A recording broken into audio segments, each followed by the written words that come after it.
Assalamualaikum warahmatullahi wabarakatuh. Kembali lagi dengan Matematikapedia. Pada video kali ini kita akan membahas terkait sifat-sifat dari bentuk akar. Oke, yang akan kita bahas pertama yaitu terkait sifat akar pangkat N dari A kali B. Ya. Ini sifat yang pertama. Akar pangkat N dari A kali B itu sama dengan akar pangkat N dari A dikali dengan akar pangkat N B. Nah, contoh, kalau kita punya bilangan akar pangkat 3 dari 4 kali 2, itu sama saja, artinya akar pangkat 3 dari 4 dikali akar pangkat 3 dari 2. Tuh, maksud dari sifat yang pertama. Tapi di sini hati-hati ya. Kalau misalnya kita punya akar pangkat 2 dari 4 dikali dengan akar pangkat 3 dari 5, itu tidak boleh ditulis akar pangkat 3 dari 4 kali 5. Karena apa? Karena bilangan pangkatnya atau akar pangkatnya di sini itu tidak sama. Di sini 3, tapi di sini adalah 2. Jadi yang boleh seperti ini adalah apabila bilangan pangkatnya itu sama, akar pangkatnya itu sama. Ini N, ini N. Jadi kalau misalnya tidak sama, tidak boleh. Oke. Itu untuk sifat yang pertama. Sekarang kita lanjut ke sifat yang kedua. Nah, sifat yang kedua di sini yaitu A akar C ditambah B akar C itu sama dengan A plus B akar C. Nah, ini yang banyak sekali terjadi kesalahan. Jadi di sini kuncinya adalah atau poin pentingnya adalah akarnya, bilangan yang dalam bentuk akar. Nah, kalau bilangan yang dalam bentuk akar ini sama, maka pengali di depannya boleh dijumlahkan. Tapi jika ini berbeda, pengali di depannya tidak boleh dijumlahkan. Contoh, 3 akar 2 ditambah 4 akar 2. Nah, ini hasilnya adalah 3 tambah 4 kali akar 2. Itu sama dengan 7 akar 2. Karena ini bilangan akarnya sama, yaitu akar 2. Tapi kalau misalnya kita punya 3 akar 2 ditambah 4 akar 3, maka ini tidak boleh atau tidak bisa dijumlahkan. Bukan tidak bisa dijumlahkan.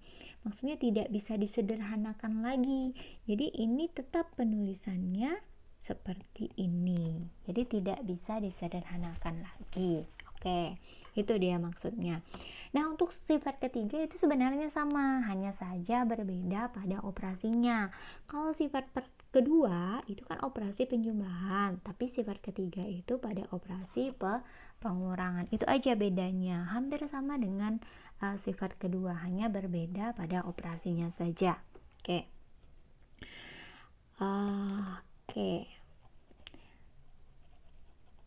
Atau kita tuliskan saja ya. Di sini sifat yang ketiga, kita kasih contoh.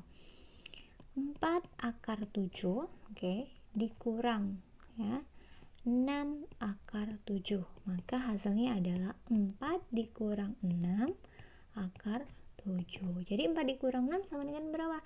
4 dikurang 6 sama dengan negatif 2. Jadi negatif 2 akar 7. Ini dia maksudnya. Oke. Sekarang untuk sifat yang keempat.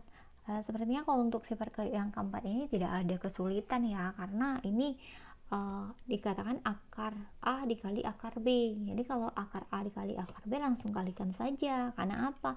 Karena bilangan pokoknya di sini itu sama. ya.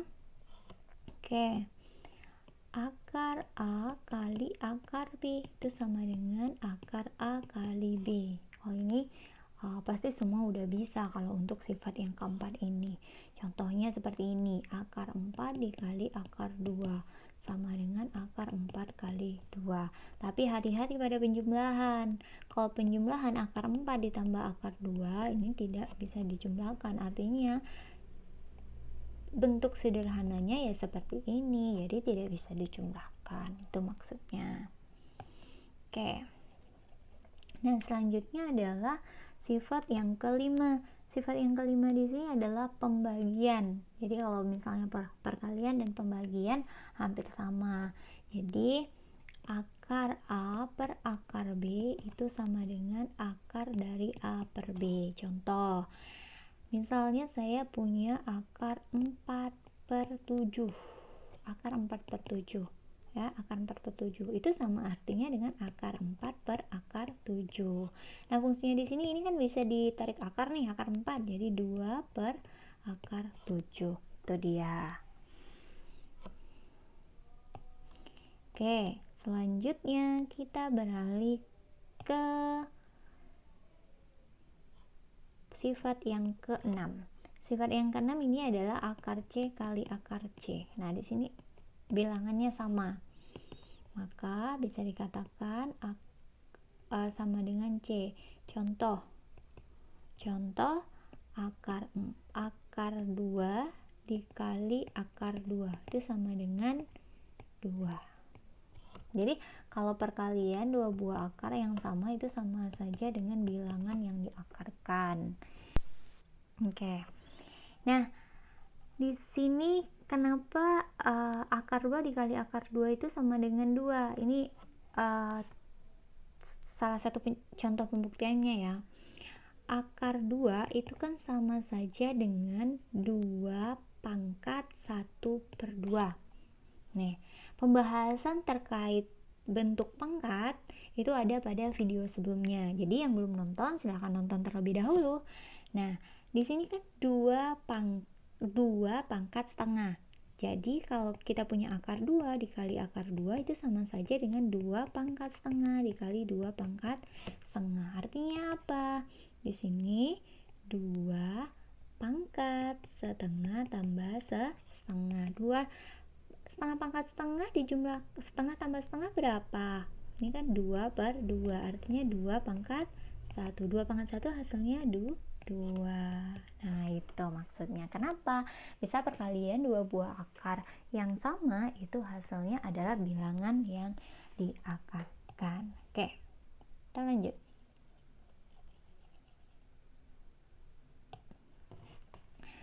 Selanjutnya adalah sifat yang ketujuh. Nah, di sini sifat yang ketujuh itu adalah A akar C dikali B akar D. Kalau ini perkalian. Kalau perkalian boleh, walaupun akarnya berbeda, ini boleh dikalikan. Tapi hati-hati pada penjumlahan. Penjumlahan hanya bisa dijumlahkan apabila akarnya sama. Oke. Tuh. 2 akar 3 dikali 4 akar 5, maka hasilnya adalah 4 kali 2 akar 3 kali 5, jadi 8 akar 15, itu maksudnya. Oke. Selanjutnya yang nomor 8 atau sifat ke-8. Nah, sifat ke-8 di sini adalah akar A plus akar B kuadrat. Kenapa sih akar A plus akar B kuadrat itu sama dengan A plus B plus 2 akar AB? Nah, ini akan ditunjukkan kenapa bisa seperti itu. Kalau kita ingat bilangan berpangkat, sekali lagi tentang bilangan berpangkat. Kalau kita punya A pangkat 2 artinya apa? A dikali A. Kalau kita punya akar A plus akar B itu artinya apa? Akar A plus akar B, oke, dikali akar A plus akar B. Perkalian seperti apa? Kalikan. Akar A dikali akar A. Oke, kita ke sifat yang keenam. Akar C dikali akar C sama dengan C. Berarti akar A dikali akar A itu sama dengan A. Sekarang A akar A dikali akar B. Akar A dikali akar B. Kembali ke sifat keempat. Artinya akar A, AB. Plus ya, ini plus. Oke. Selanjutnya, akar B dikali akar A. Plus akar AB. Akar B dikali akar B plus B. Nah, ini bisa dijumlahkan. Karena apa? Karena ini adalah konstanta. Maka bisa dijumlahkan A plus B. Oke. Plus, kenapa bisa 2 akar AB? Karena ini kan bilangannya sama. Akarnya sama. Ya, akarnya sama. Kembali lagi kepada sifat yang kedua. Maka di sini ini ada 1, ini ada 1, maka 1 tambah 1 sama dengan 2. 2 akar A, AB. Itu dia. Kenapa bisa menjadi A plus B plus 2 akar AB. Selanjutnya untuk yang sifat ke-9 itu sama dengan sifat ke-8. Hanya saja perbedaannya pada tanda operasinya, yaitu di sini adalah operasi pengurangan, sementara yang sifat ke-8 itu adalah operasi penjumlahan. Oke. Itu dia. Selanjutnya adalah sifat yang ke-10. Nah, sifat yang ke-10 ini biasanya digunakan dalam perhitungan matematika, banyak sekali ini digunakan. A per B itu sama saja dengan A kali akar B per B. Kalau mungkin teman-teman biasanya mendengar tentang perkalian akar sekawan. Nah, ini di sini kita harus mengalihkan ini dengan akar sekawan, yaitu akar B kali akar B. Kenapa sih bisa dikalikan akar B per akar B? Apakah tidak mempengaruhi nilai? Tidak. Karena apa? Karena akar B per akar B itu sama dengan 1. Kalau misalnya kita punya bilangan A dikali dengan 1, hasilnya adalah A. Sama saja dengan ini, A per akar B dikali 1 itu sama saja dengan A per akar B. Maka di sini tidak mempengaruhi nilai. Jadi A kali akar B yaitu A akar B. A akar B per akar B kali akar B, sifat ke-6 yaitu B. Maka di sini bisa ditulis A per B akar B. Oke, sampai di sini terkait sifat-sifat dan bentuk akar. Selanjutnya yang akan kita bahas mengenai merasionalkan pecahan bentuk akar. Nah, ini dia. Nah, kalau yang ini, yang sifat yang pertama ini merasionalkan bentuk akar yang pertama itu sama saja dengan yang sifat dari bentuk akar yang ke-10. Jadi sudah dijelaskan ya. Jadi kita akan lanjut ke merasionalkan pecahan bentuk akar untuk bagian yang B. Nah, di sini A per B plus akar C itu sama dengan A per B plus akar C dikali apa? Dikali akar sekawan. Jadi akar sekawannya apa? B min akar C per B min akar C. Jadi di sini hati-hati, tandanya berlawanan. Jadi kalau seandainya di sini adalah plus, maka di sini adalah minus. Kalau di sini minus, maka di sini plus. Oke? Jadi hati-hati di situ. Oke. Kita lanjut. Sekarang ini adalah perkaliannya. Kita harus menunjukkan kenapa sih perkalian ini sama dengan ini. Dari mana hasilnya? Oke. A kali B min akar C per, ini kita kalikan, B plus akar C kali B min akar C. Masih ingat terkait pemfaktoran ya, faktoran A min B kali A plus B itu sama artinya dengan A kuadrat, oke, min B kuadrat. Itu sama aja dengan ini. Oke. kali B min akar C per B kali B kuadrat. Oke. B kali negatif akar C min B akar C. B kali C plus B akar C. Akar C kali akar C plus minus C. Oke. Maka dapat A dikali B min akar C per B. Ini minus B plus B, artinya min B plus B itu hasilnya adalah 0. Maka di sini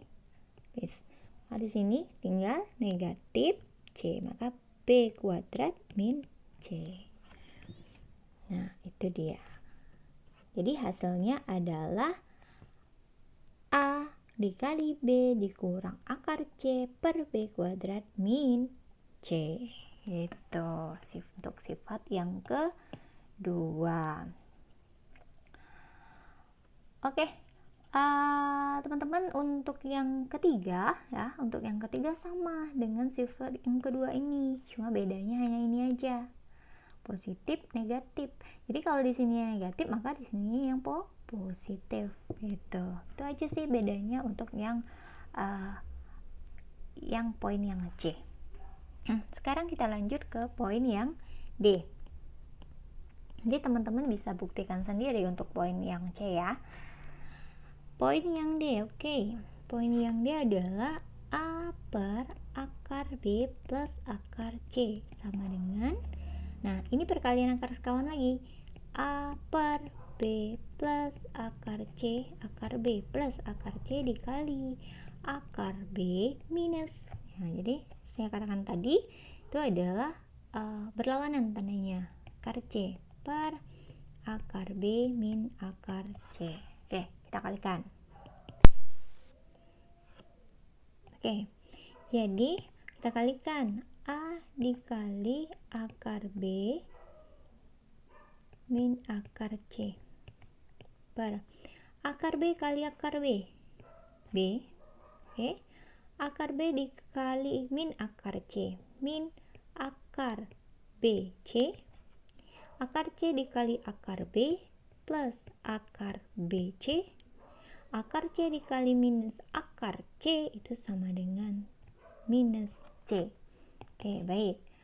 A dikali akar B min akar C per B minus akar BC ditambah BC itu sama dengan 0.